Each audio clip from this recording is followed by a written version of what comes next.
Hi friends, நம்ம இன்றைக்கி Pandian store பார்ப்போமா? பார்க்குறதுக்கு முன்னாடி சேனலை லைக் பண்ணிக்கங்க, பிடிச்சா சப்ஸ்கிரைப் பண்ணிக்கங்க. நம்ம கதிர் வந்து ஹாஸ்பிட்டலில் சேர்த்துருக்காருல, சேர்த்துட்டு வெளியில் நிற்கிறாரு. ஏன்னா யாருக்குமே இவருக்கு வந்து கேன்சர்னு ஆப்ரேஷன் பண்ணது தெரியக்கூடாதுன்றக்காண்டி குமார் எப்படி வந்து அவன் செஞ்சதை கதிர் மேலே பழியை போட்டு கோர்த்து விட்டான்.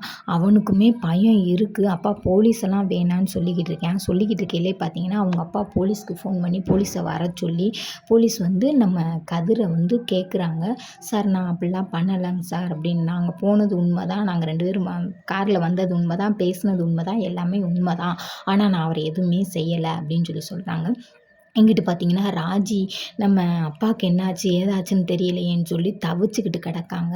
அப்புறம் பார்த்தீங்கன்னா வாண்ட்ராவே அவங்க சித்தப்பா ஃபோன் பண்ணி சொல்கிறாரு. சொன்னோன்னையும் என்னடா சொல்கிற அப்படின்னு சொல்கிறாங்க. அப்புறம் ராஜியோட மாமியாவும் வந்துடுறாங்க, கோமதியும் வந்துடுறாங்க.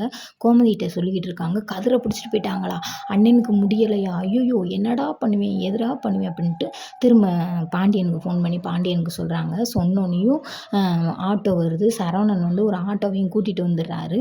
அவங்க அம்மாவையும் ராஜியும் ஆட்டோவில் ஏற்றிட்டு நான் வந்து பின்னாடியே வரேன், உங்களுக்கு ஸ்பாட் சொல்கிறேன் வாங்க அப்படின்றாங்க. அப்புறம் பார்த்திங்கன்னா அங்கிட்டு பாண்டியனும் ஆஸ்பத்திரிக்கு கிளம்பி வராரு. இங்கே பார்த்தீங்கன்னா ஹாஸ்பிட்டல் எல்லாருமே நின்றுக்கிட்டு இருக்காங்க. எல்லாருமே நின்றுக்கிட்டு இருக்கையிலேயே அவங்க அப்பா மட்டும் காணோம். பார்த்தீங்கன்னா கொஞ்ச நேரத்தில் அவங்க அப்பா போலீஸையும் கூட்டிகிட்டு வந்துடுறாரு. இவன் தான் எல்லாம் செஞ்சுருக்கான், நான் கொஞ்ச நாளாகவே என் அண்ணன் இங்கிட்டும் கூட்டிக்கிட்டு போய்கிட்டு இருக்கையிலே நான் பார்த்தேன். நான் எங்கள் அண்ணன்ட்ட எவ்வளவோ சொன்னேன், இவன் சரியில்லைனே வேணானேன்னு சொல்லி.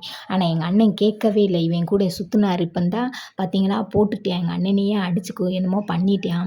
நீங்கள் விசாரிங்க, நல்லபடியாக விசாரித்து என்னன்னு சொல்லுங்கள், இவனை அடிங்க, இவனை வையுங்க, இவனை ஏதாவது பண்ணால் மட்டும்தான் நமக்கு உண்மை தெரியும், அது வரைக்கும் நமக்கு உண்மை வராது அப்படின்னு சொல்கிறாங்க. சொன்னோன்னே சரின்னு சொல்லி போலீஸ்காரங்க ஜீப்பில் ஏற்றி கூட்டிகிட்டு போகிறாங்க. கூட்டிகிட்டு போனோன்னையுமே குமார் அப்பாவும் வண்டி எடுத்துகிட்டு அவங்களும் போகிறாங்க. கீழே வந்து இவர் சின்ன தம்பி நிற்கிறாரு. அப்போ பாண்டியன் சரவணன் எல்லாருமே வந்துடுறாங்க.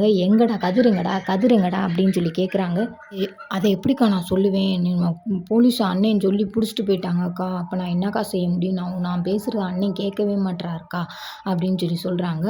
சரி அப்போ நான் என்ன செய்கிறேன்னா, அக்கா நீ மட்டும் வா, நான் சரவணனும் பாண்டியனும் போலீஸ் ஸ்டேஷன் போவோம்னு சொல்கிறாங்க. அப்போ ராஜி சொல்கிறாங்க, இல்லை நான் எங்கள் அப்பா தானே ஹாஸ்பிட்டல் இருக்கிறதுக்கு, நான் சொன்னால் கேட்பாங்க போலீஸ்காரங்க, நானும் வரேன்னு சொல்லி ராஜியும் கிளம்புறாங்க.